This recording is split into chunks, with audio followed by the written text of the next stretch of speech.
Well, it's 7 o'clock. We'll go ahead and get started. Want to welcome everybody out to Kaysville's Planning Commission.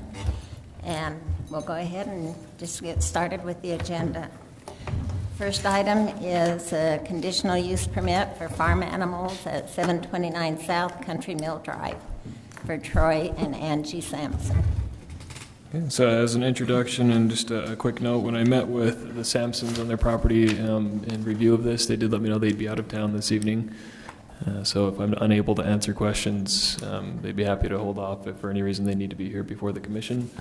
But just to give the details on their proposal, they're just directly west of the train tracks in I-15. As you can see there on the map, they've got about 1/4 of an acre of property, which would allow up to 6 chickens on site. They don't yet have the coop or anything in place, so they were aware that they need to go through this process before doing that, and just plan to have a few hens for eggs and such on the property. So in review of where they are intending to put it and the placement of the property and it would be affecting, everything seemed to be in good order based on my findings. But with that, staff recommends approval subject to having a cooper run in place before the chickens get there to the property. And with that, I'll turn it over to the commission if you have any questions for me.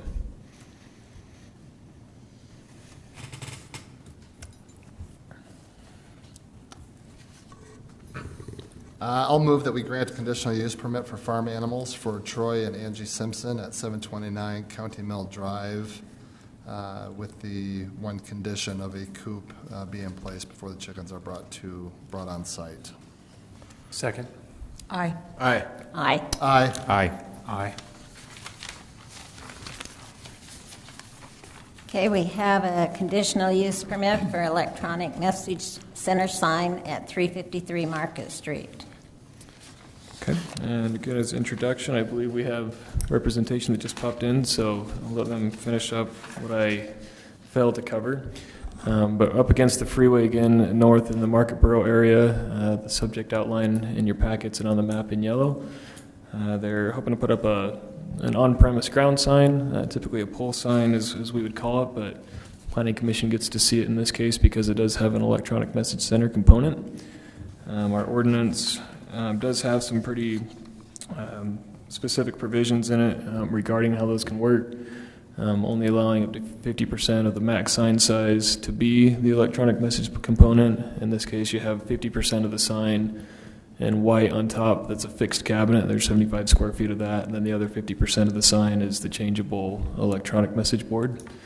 The pole sign's 35 feet tall, 150 square feet total.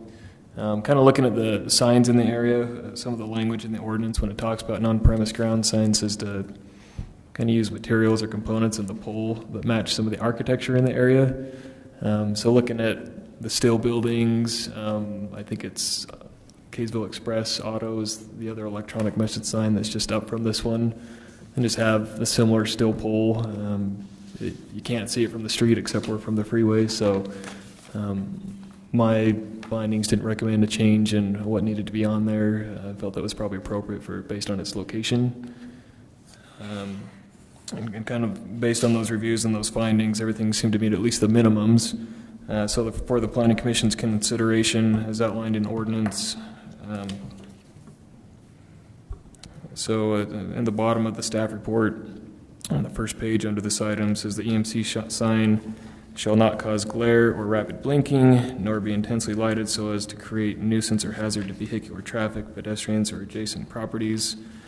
The EMC sign shall be capable of being programmed to automatically dim according to ambient light conditions, and that's something we can verify with the building permit before we move forward at that portion. And these are all, again, minimum requirements. But for the Planning Commission, where the conditional uses and zones were permitted, the Planning Commission may consider hours of operation, sign height, sign size, or setbacks from property lines as you feel appropriate. So some items for you to consider. If you have any questions of me, I'm happy to take those at this time. And again, the representative applicant is here this evening as well.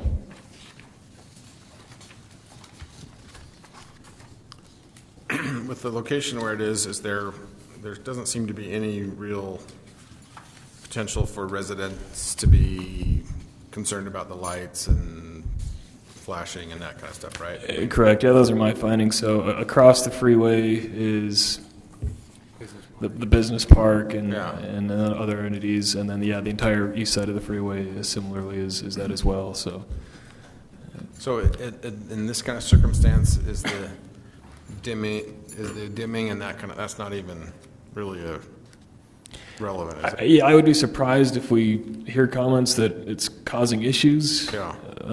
But if it does come up where the sign's capable of doing that, I could call the business and say, hey, Yeah. we can see it from outer space, and there's accidents happening on the freeway because the brightness here, whatever it might be, and they would be able to fix that without tearing it down and starting from scratch. But I would imagine as far as business and residents and neighbors, we wouldn't hear, I don't believe, from anybody regarding issues. Oh.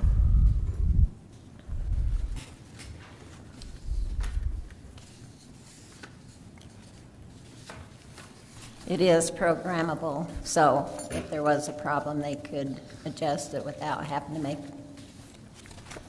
Yeah, and you may speak to that. I mean, there are different ways of doing it. Some of them have sensors in them that can dim based on the sunlight and the ambient lighting conditions. Others have timer-type mechanisms. And please, yeah.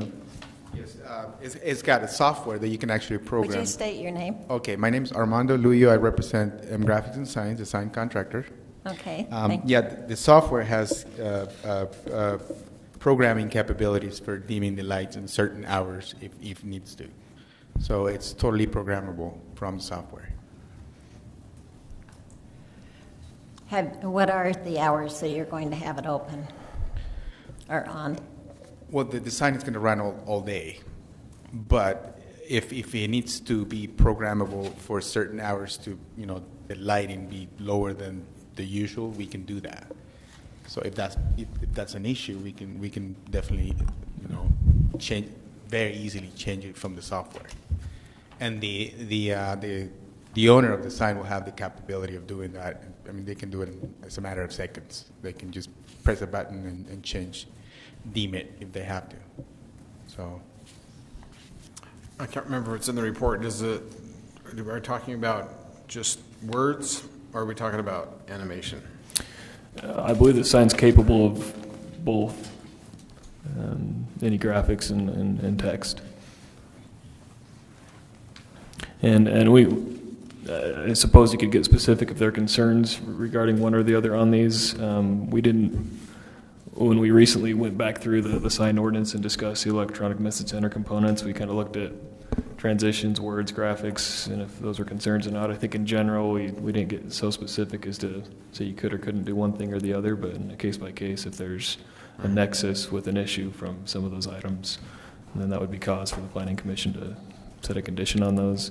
I personally, and I haven't had any complaints or concerns from the other signs we've had that include these components, at least since I've been around, so I don't know that they've been problematic with the capabilities that they have, but there could be others that have had different observations and perhaps just haven't come my way, so. Is that an example of what one would say? Yes. For the carrier? Mm-hmm. Okay. Do we know, correct me if I'm wrong, the credit union on the other side of 200 North, the same intersection, has an electronic message center, correct? Correct. Is that message center bigger or smaller than this one? That sign is bigger than this one. I think they're close to 300 square feet total on the sign, and the electronic message components probably about 150 square feet of that. So this is about half of that size and sign size. Have you had any complaints about that sign? I have not. And you don't know that the city, anybody else in the city has? They would have been, any complaints that exist would have been funneled through you? Generally they funnel through me, so unless somebody comes in to pay their bill at the counter and just speak in general or something, if somebody says something, but of anything formal of any nature, I've never heard of anything. So, and these signs, and you'll see even on this one, it's not vast, but there is a slight angle on the sign that projects it more towards the freeway and the traffic, and not a big. Mountain America's, the credit union one does it significantly more than this, but this one as well, so it projects that visibility out towards who they're wanting to get the advertising to, which is the freeway traffic. And I'm quizzing you on the Mountain American one still. That one seems to me very close to the, or maybe as close as it can get to the edge of the right-of-way. Is that? Yeah, I don't know the specifics, but yeah, they push it as close as they can. And this would be similar based on the space they have. It's an 18-inch setback requirement from the leading edge of the sign is all, so they can get pretty much right up against the property line. So if Blue Stakes, what I understand from the staff report, if Blue Stakes works out and you can get your sign as close to the edge as possible, is that where you plan to put it? Yes. From my perspective, the height, it looked like it said 35 plus 10. I thought it was 45, but then the staff report said 25 or 35. So is it 45 or 35? Let me make sure. The text on mine isn't very clear. Yeah, so it's got a 13-foot deep footing. From the ground up. Got there, but from the ground up, it's a 35 feet post. And you're correct, the 10 feet sign is on top of that, so it's an incorrect measurement in my report. It's a total of 45 feet. But this shows 45, they're drawing. Yes, the drawing So it's indicates that 45. accurately. But 45 is allowed. Correct. So I personally, I don't see that we need to put any extra conditions on it, in my opinion. Because it's by the freeway, it otherwise meets the code. A sign that is bigger and arguably closer has had zero complaints about it, which says to me that it's not, that this would be a lesser impact than that one. And so if this has lesser impact as proposed than that one, why would we add more conditions? So I don't think we need to. I think it's also further from residences, which Yeah.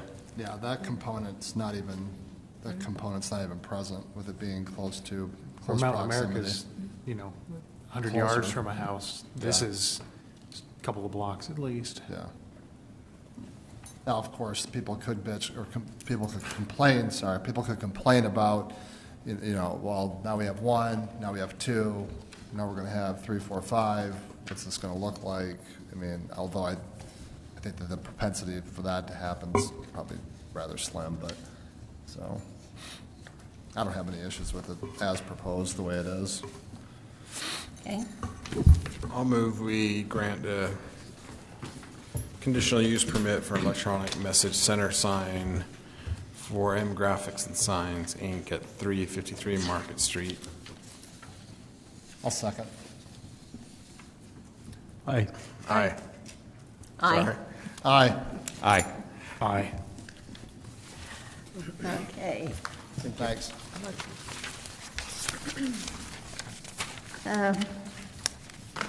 We have a conditional use permit for a model home and low-profile sign at 1901 West Bonneville Lane for Perry Homes. So the Planning Commission has seen this on multiple occasions. Perry Homes have been working on the Shadow Crossing subdivision for a number of years, and they're moving forward with their final phase in the area that's directly west of this model home. So originally approved in 2013, it's been there on site, was given 2 years originally. We looked at it again in 2015, knowing that would take a while. We gave them another 2 years, and they still anticipate that they probably have a year left to finish the sale of those lots. I'm not aware of any concerns or complaints. They're not asking for any changes of how it works. Just make sure we're aware of it and that we get them out when the time is right, but that they have the permission to continue as long as they need it. So with that, staff recommended approval of an extension of that just for an additional year, or until all lots are sold, whichever is less, the typical. So things will stay as is, right? Correct. No complaints from anybody, no nothing? If Madam Chair would like you to have come up, yes. Thanks. My name is Jeff Taylor with Perry Homes. Dan, I think, talked to you about 1 year. With the number of lots we have left, I would ask if we could go 2 more years, Okay.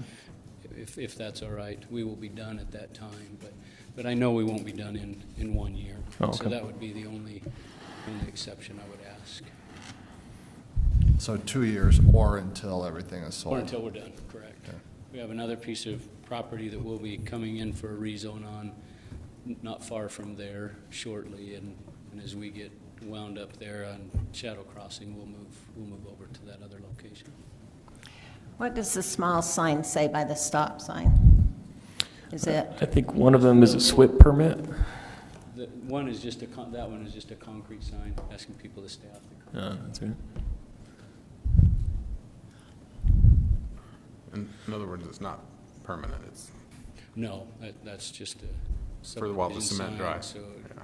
any of the subcontractors or residents, just to stay off the sidewalks and curb. That's the only one that I wondered about.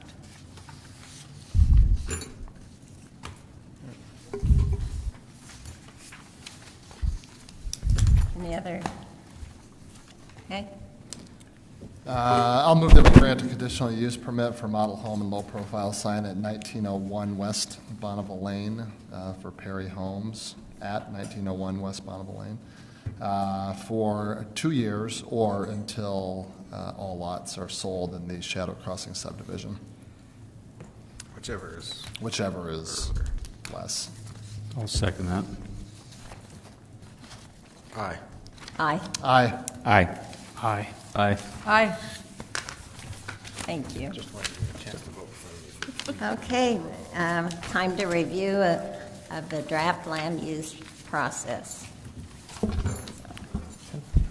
So we had just kind of a real quick intro to some of the ideas that have been coming across our table from council and things we're hearing last time. This time is still pretty conceptual, but at least you have something in writing so you can kind of get an idea. Again, it is just a draft. As we go through this, we're not looking for a formal recommendation to the council this evening. Again, get your ideas a little bit more refined and collective, and then we can put it in a true ordinance format for your consideration at a future date as it approaches that. But I'll go through the different sections that you've got there in your staff report and put it up in the slides, but probably going to be tough to read. It's a significant amount of text. It's just verbatim what you've got there in your reports. That's my attempt to gather your thoughts from the last meeting and put them in here. So no hard feelings if we got it wrong or something needs to go a different direction. As that's been put together, even as a staff, we're still kind of assessing how it all works out. So here we go. And Madam Chair, as you need to stop me or any commission members, just make comments, and I'm happy to answer questions and get your feedback and thoughts. So as we put together the more detailed versions and corrections, we can go ahead and do that. So if you'll push through the slide for me here, Andy.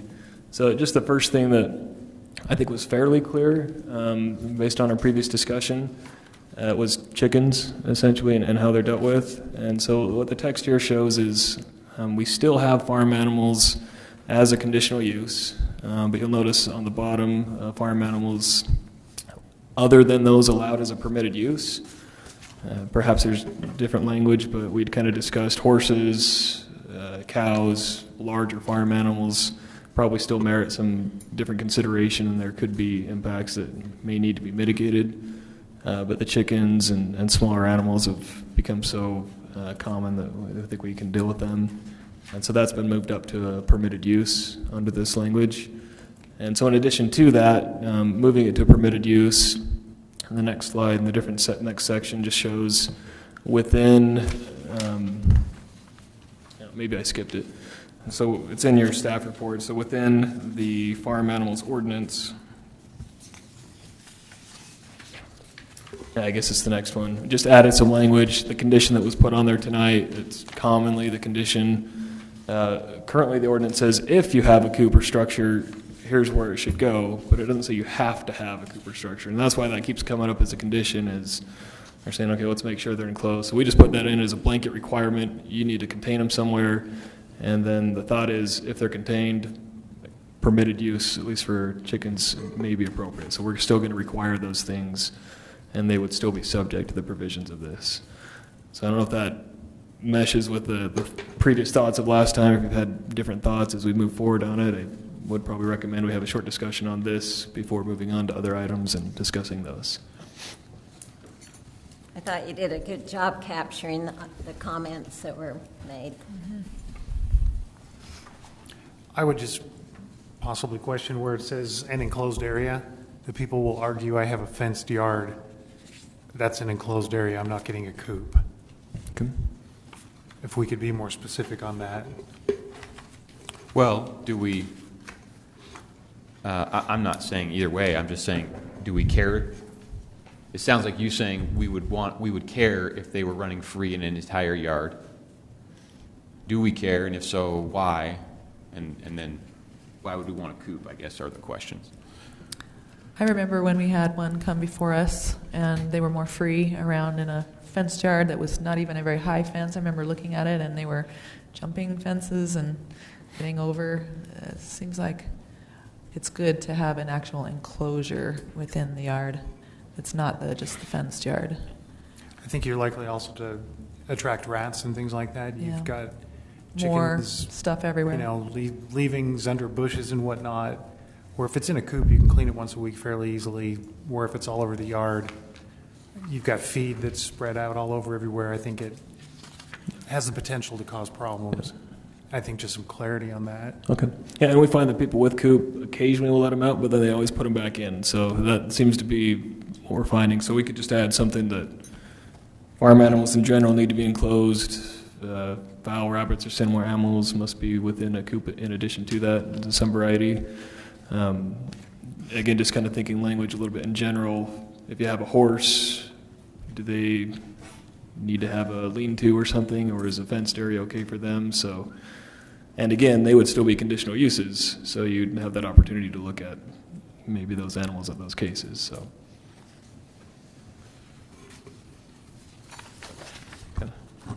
Would the lean-to be for the horse's benefit? Well, I mean, I Get out don't of know it. this stuff, but I'm guessing that the owners are probably going to be very careful about making sure the horses don't get out. I would think I would so. like to think so, yeah. Yeah. I mean, I don't know, do horses come back all the time? I also would like to think that we're sane, rational people, and sometimes the insane and irrational people are the ones we have to worry about. It's true. But I agree. I don't know the. Well, I don't know. I mean, do people who have horses normally have a separate enclosure? I don't think it's very common. Oftentimes a separate run or a pasture type area, but not necessarily a barn or enclosure or lean-to. And perhaps, and again, maybe it's just something to think about for a week if we don't know the answer or until we have the formal ordinance, but sounds like there's enough consensus that the small animals, if we're going to go and put them in the permitted use pocket, that we're comfortable with a coop for those. Yes. And then you're still going to see the horses, you're still going to see those on a case by case. If that feels appropriate, you could require that. So maybe to start, we'll just deal with the chickens, and per Commissioner Wood's comments, find a way to put that blanket requirement on those. Sounds Yeah. good. That's great.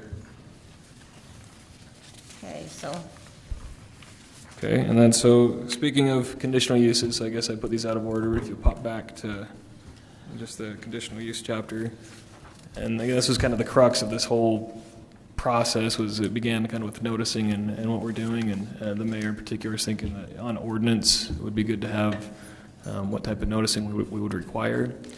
We talked about major home occupations last time, permitted use or not. I think the consensus was you still like to see them. There's enough unique businesses that it still made sense to have that.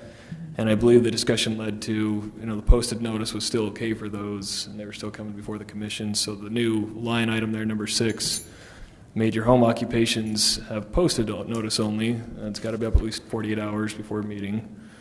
And then when we get to all the other conditional uses, at least the concept here is mailed notice to property owners. I put within 200 feet. And I'll just read the text of what it is. Owners within 200 feet of the property boundaries for the property requesting the conditional use. Such mailer shall be mailed no later than 5 days before the public meeting, which is a conditional use, in which the conditional use application is to be considered. So the state for a conditional use doesn't have necessarily the minimum requirements on this. These would be all kind of above and beyond and things that we think are appropriate in our city and for our residents. And so there's flexibility on that, depending what is felt to be most appropriate, and distances, if mailers are the way to go or not, and so forth. So if there are any comments with this, I'll quiet on this point for a moment, and we'll work through this issue. So I wonder if 48 hours is enough advance notice? I was just wondering that same thing. Is that per state law, 48 hours? No. Okay. I mean, I just imagine someone seeing on a Monday and having to, or, Sunday and having to figure out whether they can make it for Tuesday, right? That's what we're talking about. Or being gone for a couple of days and not even noticing that a sign went up next door. Meaning the whole thing. What if we, You can go 72 hours. well, 5 days for the mailing, why not say 5 days for the posted notice? What is staff, do you have a preference strongly either way? Not necessarily for us. We follow the same process.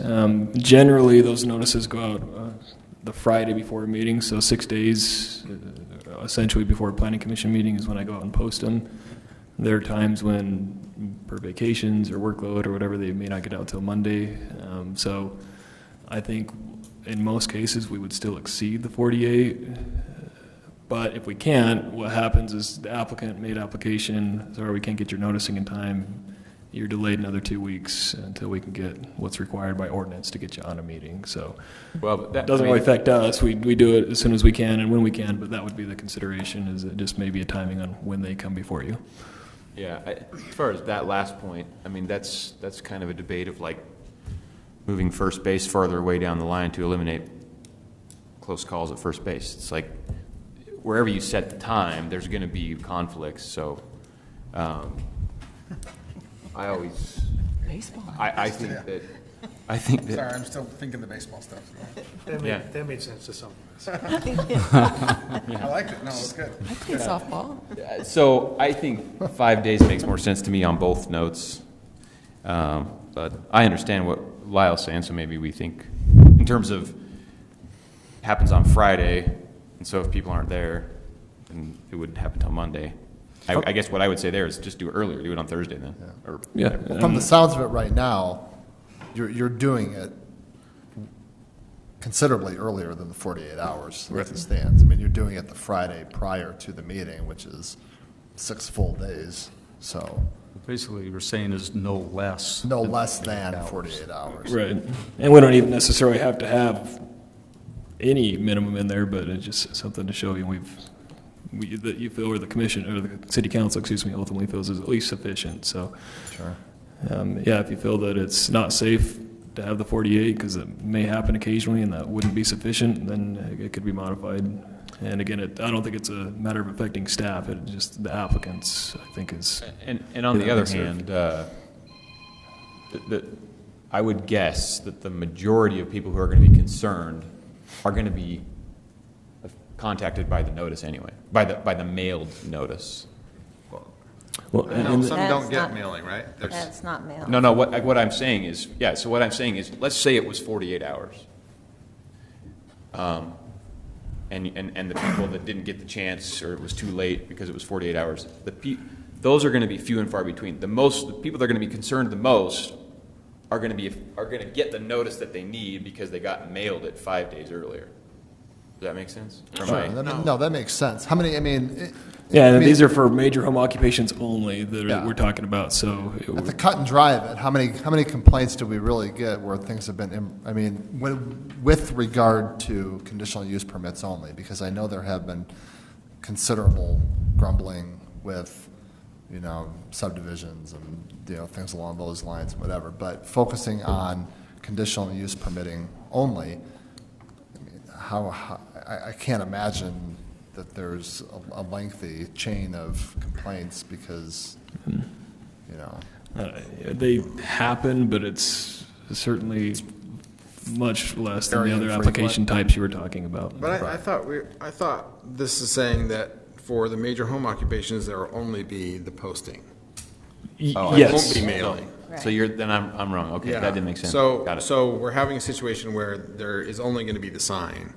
And in my mind, like Lorene said, if someone goes on vacation for the weekend, come back and they don't see it one day, then I don't think it's enough notice. But that's my vote. So bump it back to 72 hours, and even though still, it's usually done 5 or 6 days prior, and Well, it doesn't matter when it's usually done. I think the minimum is what we need to worry about. 72 hours minimum. That tacks an additional day onto it, I kind of like Josh's suggestion of just make it consistent 5 days. or do that, sure.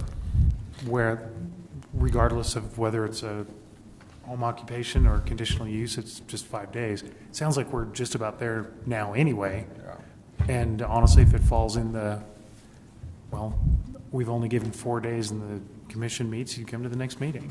So just get bumped a couple If weeks. the applicant knows that when they're applying, you say, this is And that's our one of the notice period. advantages of having it in ordinance, and I think that's one of the reasons the mayor wants to see it in these types of formats is people come in and say, well, can't you get me on an agenda? And maybe we could, but we don't have the time. But if it's in ordinance that, no, I've got to get notice out in this amount of time, and we've got something to fall back on. So I like the But consistency too. it will Just be an simplify. absolute at that point.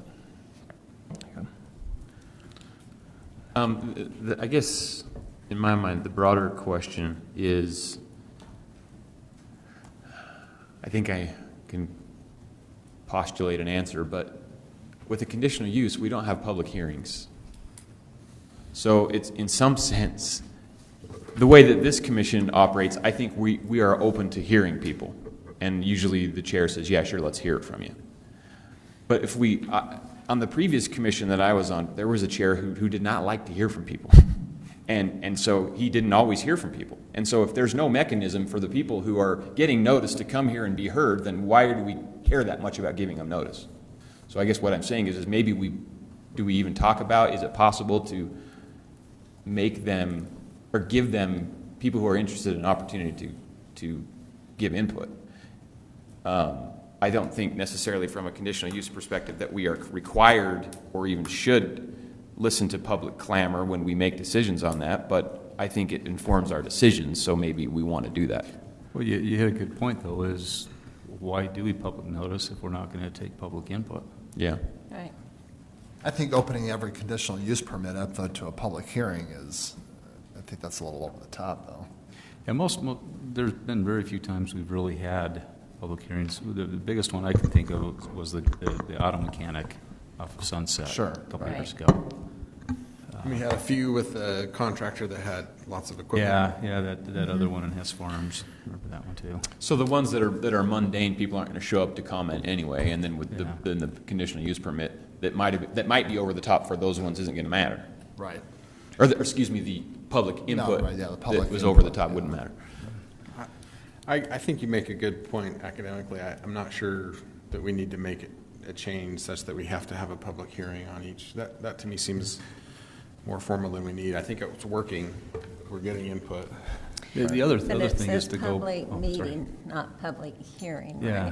right? If you open it to a public, the public call to public at the beginning, I think the city council. That's what I was going to say. Then they would have a chance. Then they would have the opportunity to address that. Shaking She's head. going, no.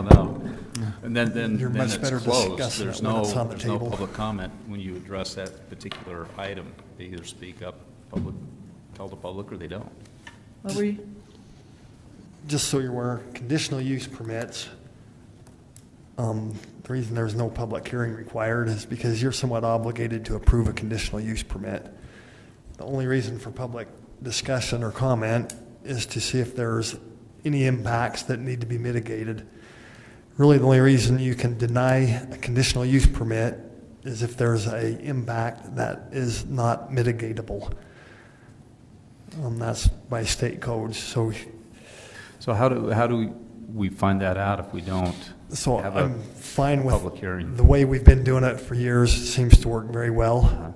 I'm personally a fan of discussing the item when the item is on the table, not 2 hours previous to when it's on the table under call to the public. I think it's the way the Planning Commission has been doing it is very appropriate, and it seems to work very well. As far as noticing goes, you're really pulling a number out of the air, and whether it's 2 days or 5 days is somewhat irrelevant in my opinion, because again, So as long as we have a chair that allows people to speak when they've come and have a concern. Exactly. Perfect example, right here. Exactly. Just so you know, the longer the better. My name's Dean Wall. Just to give you an example, this was mailed to me from the city on August 22nd. has to do with parking in front of my property, and unfortunately, I didn't get that till today. If I didn't know about the parking prior to that by coming to the city council meetings, I would already have 2 tickets. Because it wasn't mailed to me until the 22nd. The school started on the 23rd. Today's the 24th, actually the 25th. And so I would actually have 3 tickets today because I didn't get this when the city said they sent it to me. So had they posted it, it may have been better and you would have had 48 hours. Exactly. But I'm just saying, I heard, and I only know that because I come to the city council meetings all the time. I knew about it, but and they said they'd already sent them out to everybody that was adjacent to this property that you had to get these permits on. But I have the envelope with me and the letter, and it wasn't mailed until the 22nd of this month. And I didn't receive it till I got home today. So I would have had 3 tickets. Could we finish our discussion on this? And then Sure, we'll but I'm open just it saying up the to longer the public? better is, because like I say, if I hadn't been coming to city council meeting, I would have 3 tickets right now. Thank you. Okay. Trying to understand the difference in 6 and 7. Can you just briefly tell me, so a major home occupation? Yeah, so kind of what we're saying now is chickens, you don't see anymore. Home occupation, mechanic or whatever, we're just going to post a sign, One Chair Beauty Salon. We'll put a sign up in front of their property at least. Right now we have 5 days prior to the meeting. If it's a horse, for example, now that's one that we're going to mail notices currently, the way this is written, or a cell tower. Other types of conditional uses that you see that aren't major home occupations, they're going to get a letter in the mail. And the way this is written, I don't believe it has a sign being posted there as well. I don't think that's a problem to also post a sign. I think my original intent was to always post a sign, but that's where text matters. So, if that should also be on there, just make sure we're looking at those items. Currently, we post signs for everything, but the idea being we're not going to mail notice for every home business to 200 feet. It's the quick separation between 6 and 7. Okay. I have a question, a bigger question. I don't know if this is the right time to talk about it, but I wonder if mailing is that efficient or effective of notice anymore. There's lots of circumstances where people don't see their mail, they don't get the mail, mail's a little slower, delivery's not as consistent anymore, that kind of stuff. And then we also have such a large population that does email, text, social media, et cetera. Is there any possible way at some point to have a situation where every Kaysville citizen either opts in or opts out to an email or texting or something like that? I mean, this is a big picture question, but it seems like at some point we ought to start thinking about moving so people say, look, I don't do email, so I want mail. But otherwise you get. Yeah, I know the city council recently was looking at a program called Qualtrics, which will allow some of that capability. And frankly, the staff, when we were originally looking at these noticing requirements, one of the reasons we like things not necessarily in ordinance but as policy is we can quickly change and adapt to what makes the most sense. As soon as we say this, doesn't mean we can't also do other things, but we are still required to do the mail or do the sign or something. So consideration, but I believe in theory what the salesman kind of pitched is we could take a rezone application or a conditional use, draw a line within 200 feet and text everybody within that radius, or email, or have phone numbers ready to call, or send letters. I mean, all options are available, I think, with that. I don't know that anyone is a perfect solution. Emails change, texts, phone numbers change all the time, junk mail, letters, even if they make it, the kid throws it in the garbage because it looks like junk. So it's tough, but I think what the council's looking for is just to at least do a little more than we've been doing to increase our chances of letting people know. I think we should keep it in the Davis Clipper.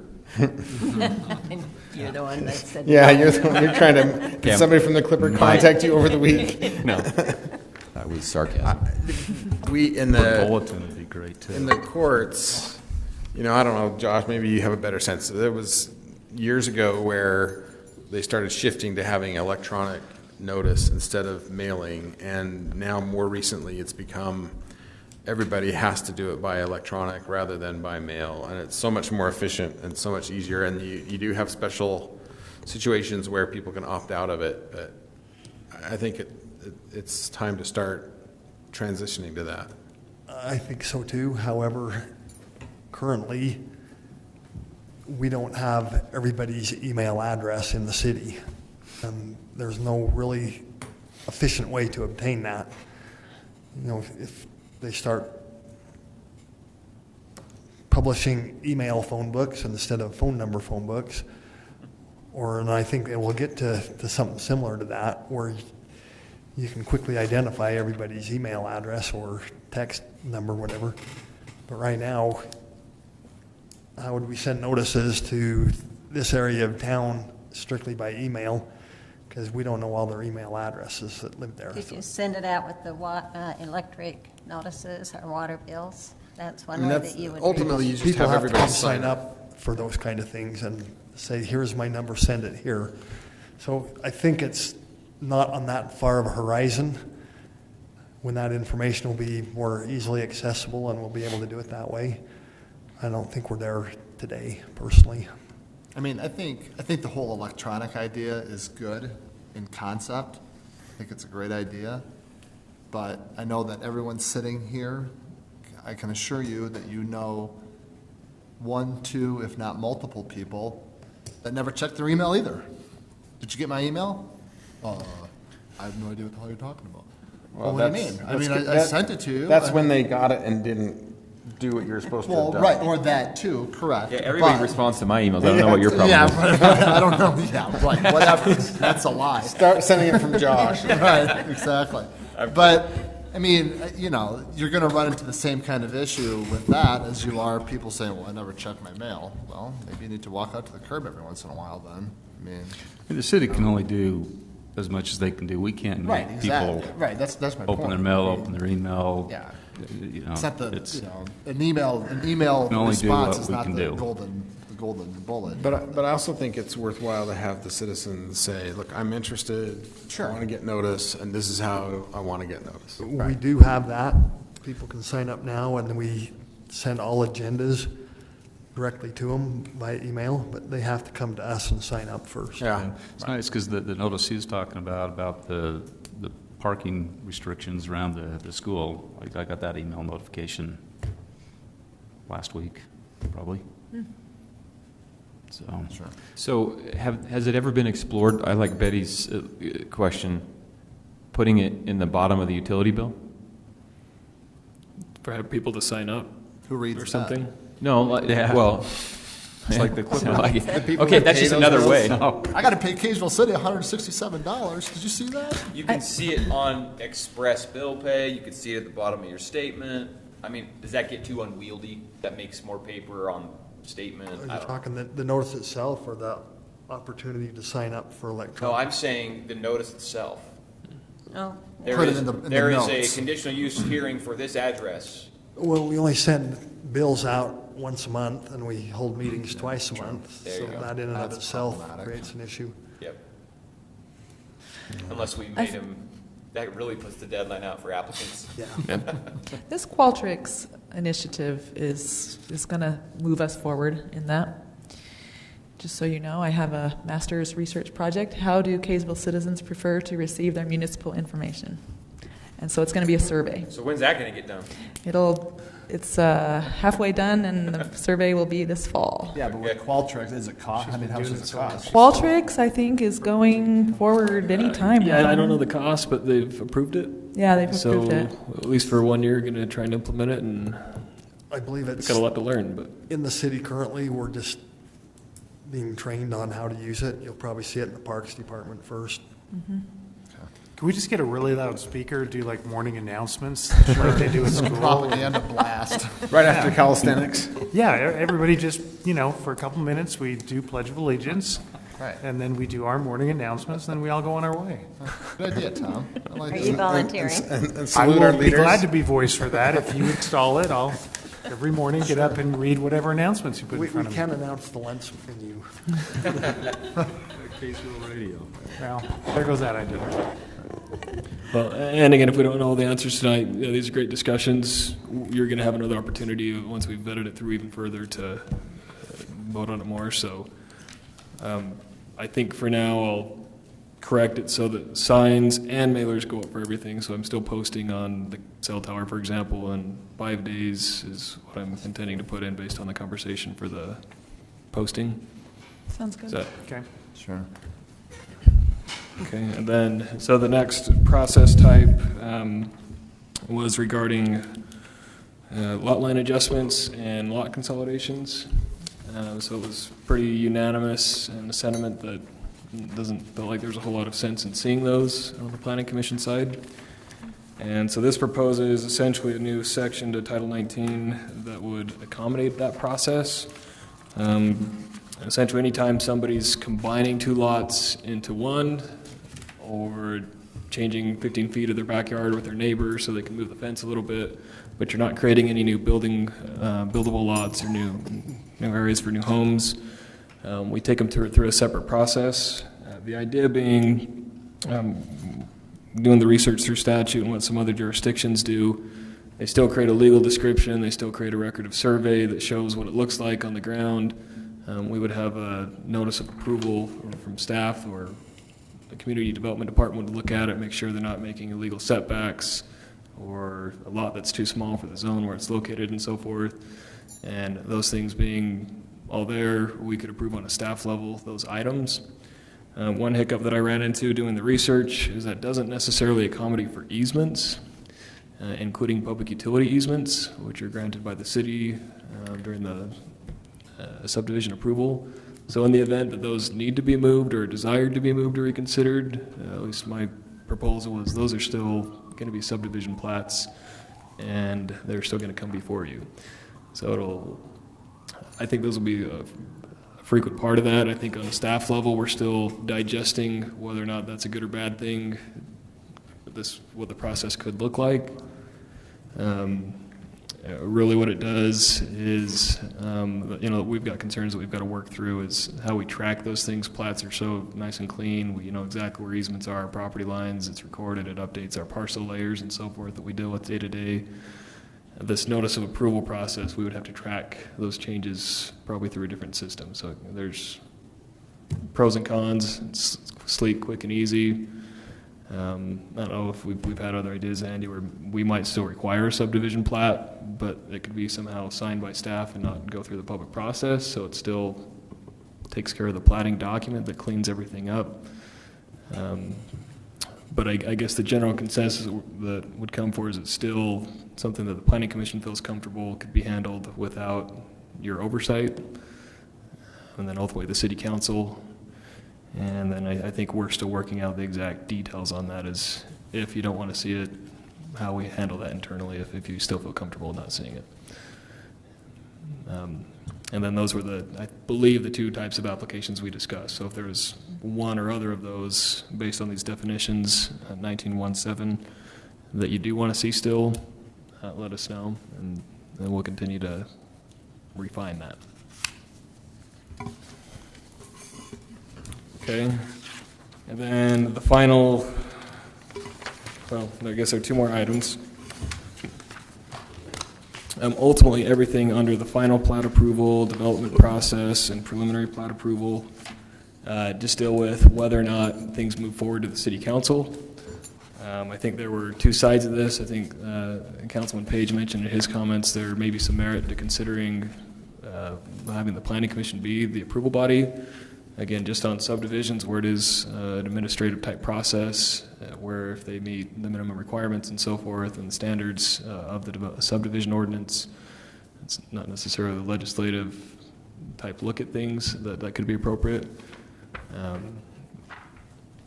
it's a philosophical question. I guess there's no absolute right or wrong answer. There are pros and cons to going one way or the other. My recollection is there was hesitancy from the Planning Commission on maybe stopping it there and continuing to be a recommending body instead of the final approval. So if there are stronger feelings one way or another that we can just wrap that up tonight, then we'd be happy to have that discussion. I think my feeling with that is I like that idea on those certain ones that really are administrative, not legislative. As long as, though, if we ran into a situation, we could still defer to the city council if there was something that came up for any discussion. So we wouldn't be we'd have the option to either be able to make the decision, but if under certain circumstances, I can't think of any right now, but if there was something that came up that we could still defer if we had to. I don't know if that kind of defeats it or if that's kind of a cop-out on it. And perhaps I apologize if I'm maybe thinking a different direction with you, but there are all kinds of ways you could divide this. So maybe you feel comfortable with all subdivisions that don't include new streets that are standard, and maybe those ones only go to the Planning Commission, or subdivisions with less than 10 lots. So if maybe there's a threshold that is more comfortable, or you could do the all or nothing, is we still would like to just be a recommending body in all of them, that's still okay. Yeah, you make a good point. If there's some type of infrastructure, or there may be some, power, sewer, water issues or connections or things that may be involved with the subdivision, that may be something that we aren't aware of that may end up obligating the city to something. I guess those could be some of the potentials that could come up. One possible dividing line that I was thinking of, and I confess I can't remember what I said or the discussion really was specifically about this last time we talked about it, but it seems like with respect to applications that are rezones with a proposed plat attached to it, that, at least in my opinion, should be the exception, but it seems like the exception has become the rule with us, and when we see a rezone, usually we're looking at a plat at the same time. And if a rezone is a legislative decision that the city council ultimately gets to make, but if we're recommending on a legislative decision that we also have final decision on the plat, that seems to create a possible conflict between the rezone and the plat and what the city council might think. Does that make sense? I'm not fully articulating it, but unless, of course, I mean, I think I can think of dozens of scenarios where there's a final plat, and I mean, there's no rezone attached to it. Yeah, and so that's where I'm saying one possible dividing line would be in the situation like that. I personally am comfortable with us just being the final say. Right. Okay. Right. Because whereas it's when it's tied, when it's tied to the rezone, I'm not as comfortable. Because then you have two different facets. Yeah. You have two different moving. Where we're reviewing oftentimes both of those at the same time, even though we maybe shouldn't. In other words, we might just be looking at a rezone. Right. And that's all that's on the agenda. But oftentimes, I think with the healthcare thing, the first time that came before us, we were just looking at rezone, but we had plat documents we were looking at, and we were thinking about those things. Even though it really wasn't. Yeah. Okay. I don't know what issues that creates. It just seems like that creates potential conflicts. The rezones are always a lot more, there's a lot more concern about rezones. Usually, yeah. In the citizenry. So I like to have those for sure go on. Yeah, I agree. Yeah, I agree with that. And then maybe the plats tied to those ones. I'm saying maybe those plats are the recommending body for those ones. Whereas the one that, like Stroh mentioned, where it's not tied to a rezone, we can be the final say. I don't know what what the staff would say about that. I'll make a quick comment, then please Andy add to it. There's one that's very clear that does just that, is the PRUD, which requires the overlay zone with it. So those will always absolutely have to go to the city council for the final approval. Right. So what's the difference, I guess, on that? What's the difference between just a rezone to any other zone with a plat attached to it? Because that's often what we see. And a PRUD rezone with a plat attached to it. I don't see that there's a difference. So if we're set on having the PRUD go to the city council as a rule, with us just being a recommending body, why would we not do the same with other rezones with plats attached to them? But I might be missing something. I don't know. PRUD is essentially a special case zone. It's an overlay zone. It allows exceptions to the normal ordinance. The ordinance is currently written that a PRUD subdivision doesn't get approved by the city council until after the final plat. So usually the PRUD is tied to a specific project. It typically has a development agreement associated with it that says, here's a project, we're okay with this project, but it's different. It's either flag lots, it's private lane, or it's an open space subdivision. So there's more judgment in the subdivision layout to approve it under the PRUD ordinance, if that makes sense. And so we've tried to tie it together. We're very reluctant to approve PRUD without a subdivision plat, because then somebody can come in with a different plan using all these special conditions and provisions and put together a plat that maybe is not desirable in that location, or just plain not desirable at all. But if they say, oh, it's already zoned for that, how can you deny it? So we've tried to tie those two together. My phrase is, we don't want to leave any dangling PRUDs. We want them tied to the subdivision that we've looked at and are comfortable with. One thought that occurred to me this way you're talking is maybe preliminary plats still go to the city council and final plats don't have to. Final plats are typically saying, have you done everything you're supposed to? Preliminary plats is where there's discretion. Is the road pattern accurate, or the lot sizes okay? So that's just a thought. That's what I kind of remember. I thought we kind of came to that conclusion last time around. I don't remember, but that's what in my brain, that's what I had that we were. Yeah, as you're stating it, that sounds like that was a comment that was made for sure.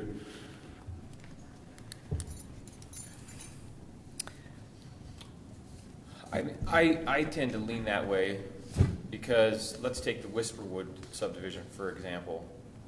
Are we all comfortable making, as an unelected body, making the final decision on Whisperwood? Because that's what we would have done had we, if we keep it the way it's proposed. We would have been the ones deciding what that ends up looking like. And we could, and I think maybe should always make the best decision, but we could do whatever we wanted that we felt was best, despite the citizens' comments.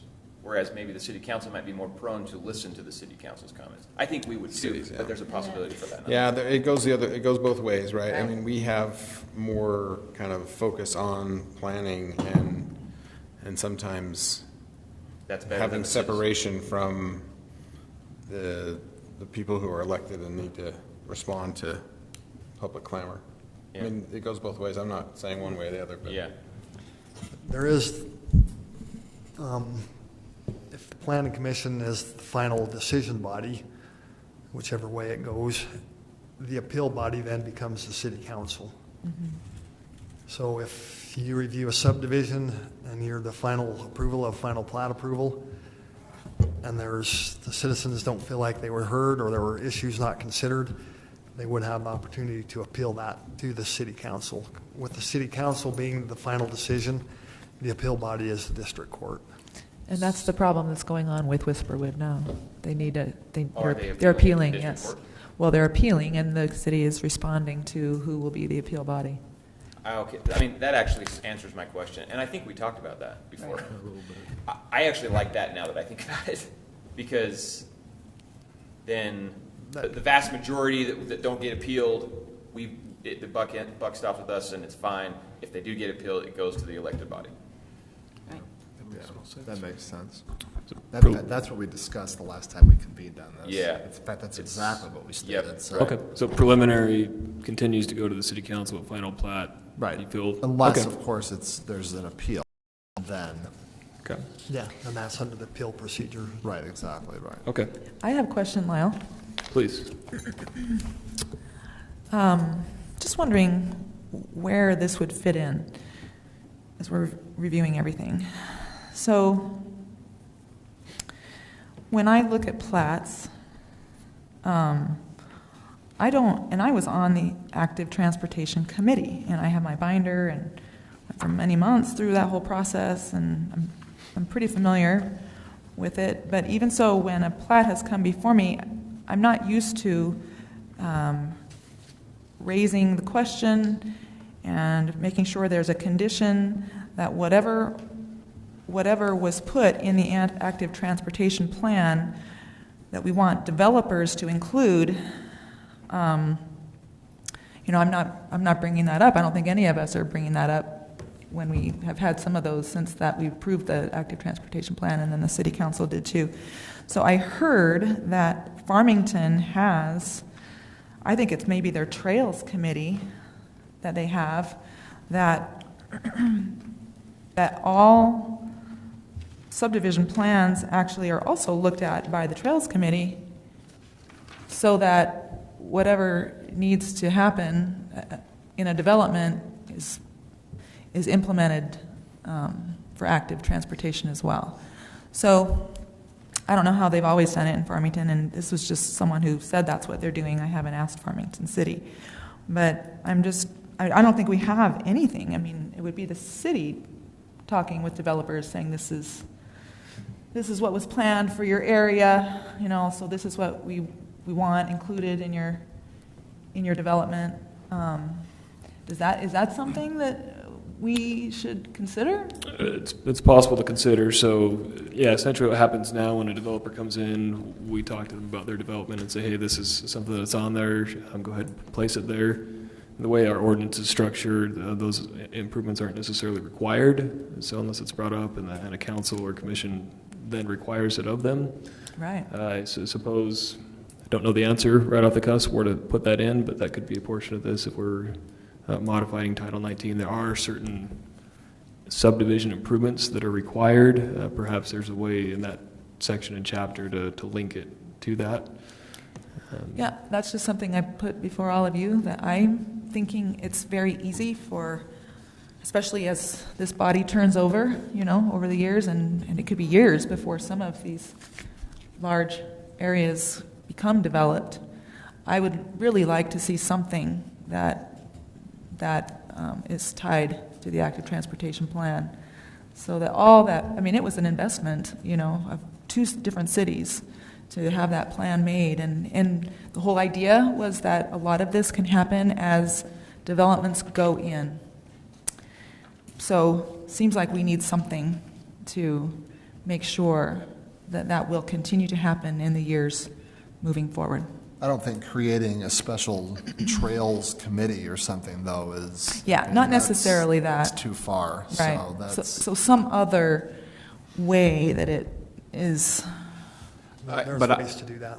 There's other ways, yeah, I'm sure. But I do agree that if we're not tying the active transportation plan, if that's an example we're talking about, to developments, then what was the point of the plan? Exactly, what was the point? And so I'm comfortable having staff just make sure, if we said something that says, okay, for all new subdivisions or developments have to discuss the active transportation plan with staff and make sure that the development meets the plan, then I do think there has to be something like that. I agree, that's a good point. There needs to be something, yeah.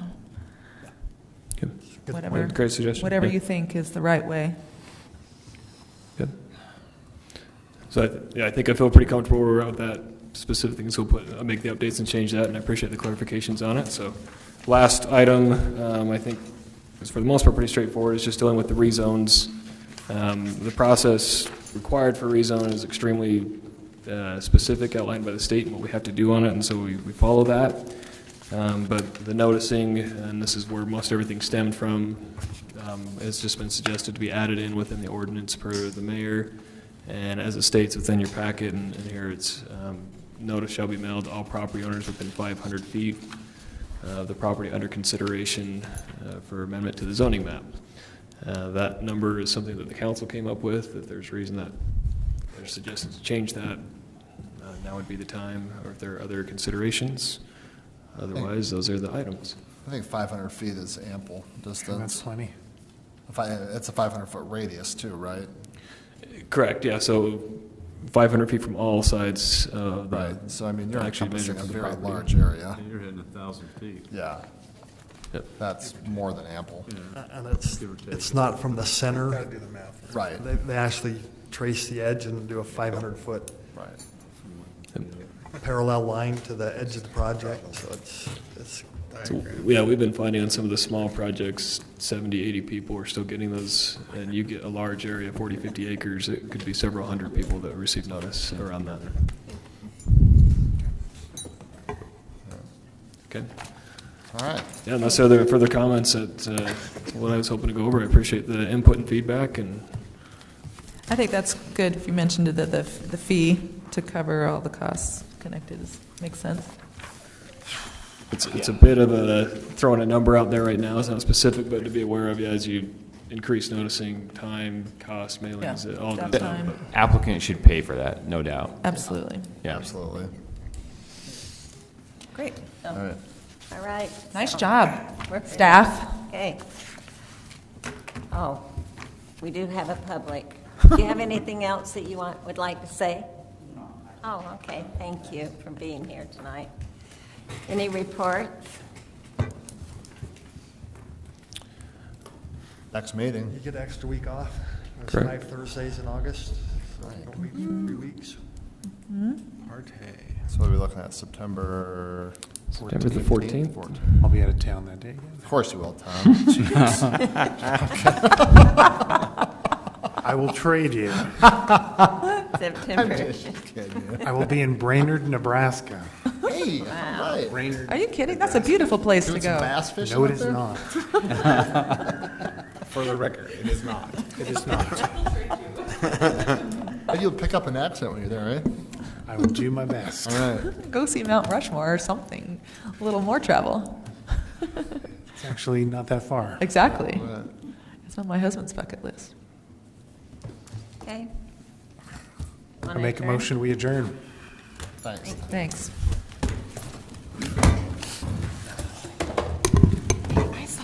Yeah, if I can get out.